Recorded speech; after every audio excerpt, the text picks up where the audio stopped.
In 2018, much of the United States infrastructure was crippled by a cyber attack from North Korea. Using a combination of DHS and FEMA protocols, the government took over. The attacks were stopped and order restored, but the protocols remained. A state of emergency was established.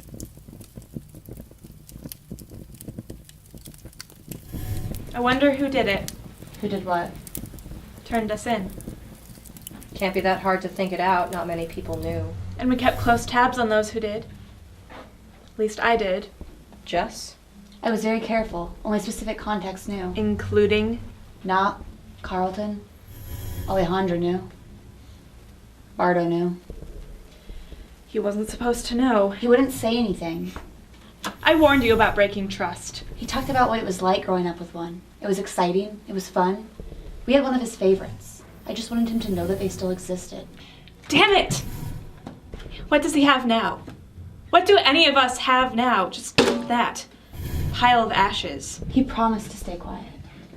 And what do you think the state promised him for selling us out? Movement? Access? Privileges? There are bounties on smugglers like us. You know that. State has made sure that's known. He wouldn't sell us out to the state. I know he wouldn't. If the state even suspects you're hiding something, they don't waste time taking you in. Without a warrant, search and seizure is pretty quick. It's been weeks since I've told him. And he's been dead for weeks. They took him in a roundup. Officially, he died in interrogation. There are a few things the state is willing to share. He was so sweet. Any ideas where we are?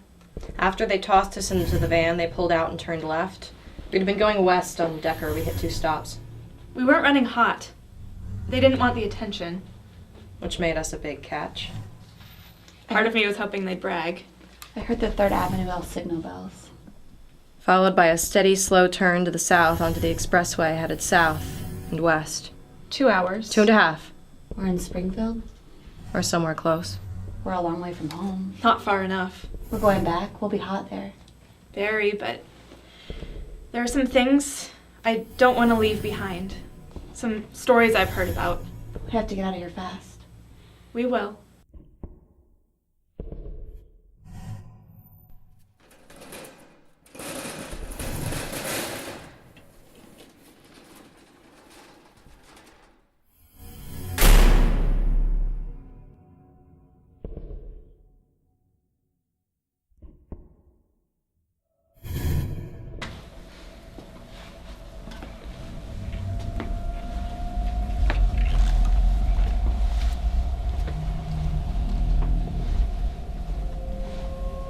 Insurrection,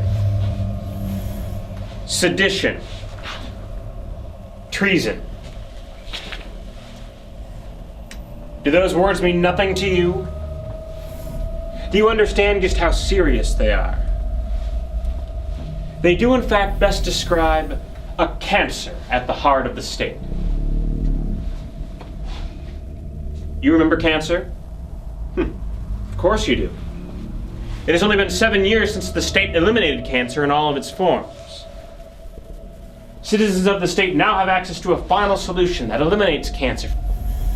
We survive, we prosper, we celebrate without cancer.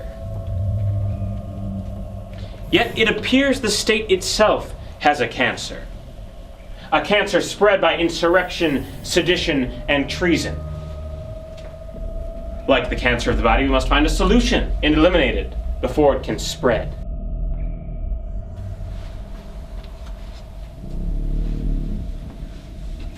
Are you a cancer? Of course you're not. So pretty. Too pretty to be a threat to the state. You must be a cancer. I can see it in your eyes. And you. Are you a cancer? Or do you just think you are? Was it all worth it? Sacrifice yourselves, betray the state for this? Yes. You are wrong.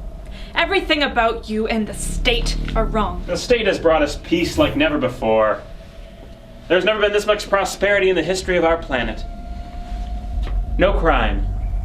There hasn't been a criminal act in this city in 2 years. After 3 years of blood from your shock troops. Entire blocks burned. Homes confiscated, privacy robbed. No warrants necessary. Suspicion justified everything. Extreme measures had to be taken. Extreme isn't accurate enough.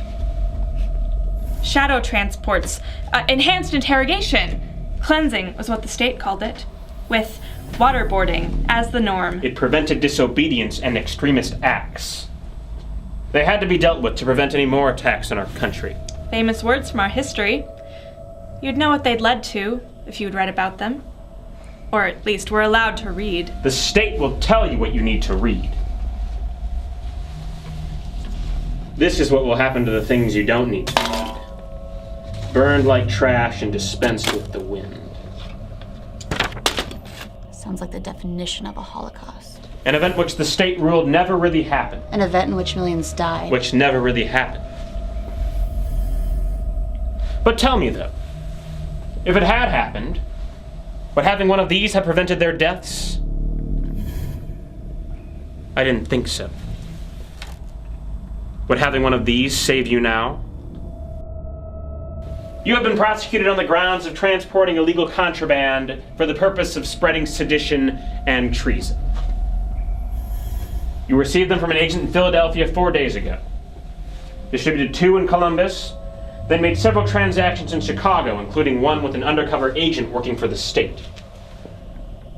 You were apprehended, tried, no defense necessary, and were brought here after establishing your guilt. You will either be reprimanded at labor resource centers or reconditioned if state appointees find it possible. Recondition will be conducted by state-approved officials and guidelines and can include a variety of techniques, including sensory stimulation and TCEs. Electroshock therapy. Waterboarding just too old-fashioned for torture these days? These are officially approved advanced interrogation techniques and are not considered torture. It never is when the state wants to use it. It's interesting the words you choose. The way you change their meaning when it suits you. Or is it when you are afraid of them? The state is not afraid. Oh, yes it is. Doing whatever it can to get rid of the words it doesn't like. That will be its downfall. The state only makes things simpler for people. The state decides what words are necessary, and the rest are unnecessary. Another interesting choice of words. Unnecessary sounds so much more acceptable than banning. Less restrictive than forbidding. Less intense than burning. You will agree that it is the duty of the state to protect civilians from terroristic attacks and influences. And it is the citizens' duty in return to report possible terroristic activities. Under state law, transporting contraband is treason. Contraband. Something generic that can cover anything the state chooses. That in itself shows your fear. You are so afraid of it that you can't even use the right words. The state is not afraid of illicit material, but must monitor its use. Or deny it. Or deny it. Or deny it. Would you allow cancer to spread freely? Say the word. A disease must not be allowed to spread. Books. Books. We carried books. That is what they were, and changing the name doesn't change what they were. And even the state, with absolute power, can't destroy them all. All paper books will be turned to ashes. All e-books deleted. You see these? Your precious books. Ashes, gone forever. With one swoop, the state eliminated them and any influences they may have had.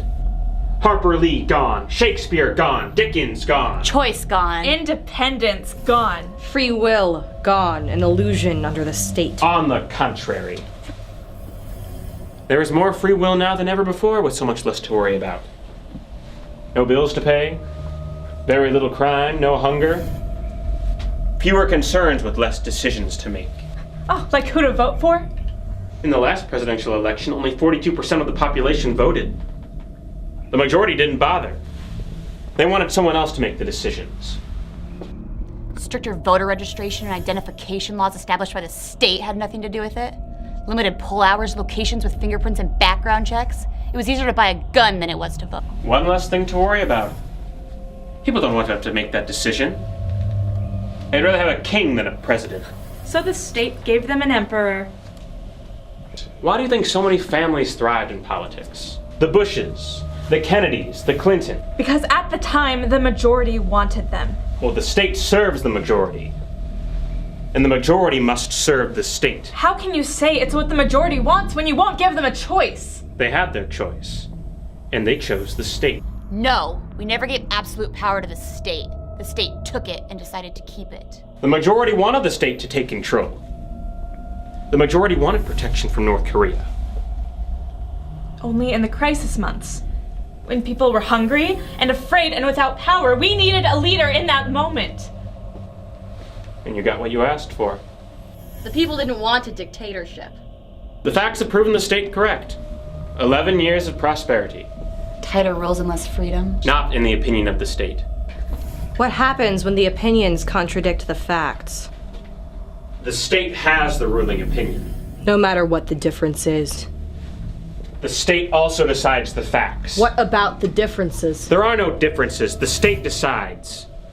In whatever way benefits the state, that will be its failure. I will not fail.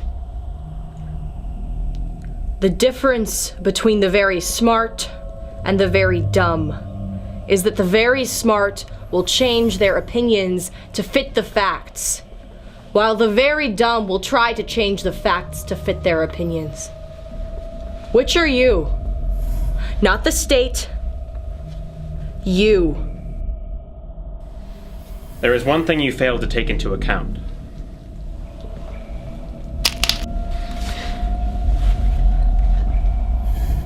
It can be so much easier to change the facts. This is your brand of a final solution. This is... You said I, not the state. You can't even tell the difference anymore. You don't know where the state ends and you begin. You didn't change the facts. You didn't change what she said. You may be able to burn the books, everyone you get, but you can't burn the words. You must be dealt with. For the safety of the state. When was the last time you did something that you wanted to do? When was the last time you did something without the state's approval? This is your choice. You overestimate your influence. You are a minor threat to the state. But we are a bigger threat to you. I must serve the state. But does the state serve you? Or does it only serve itself?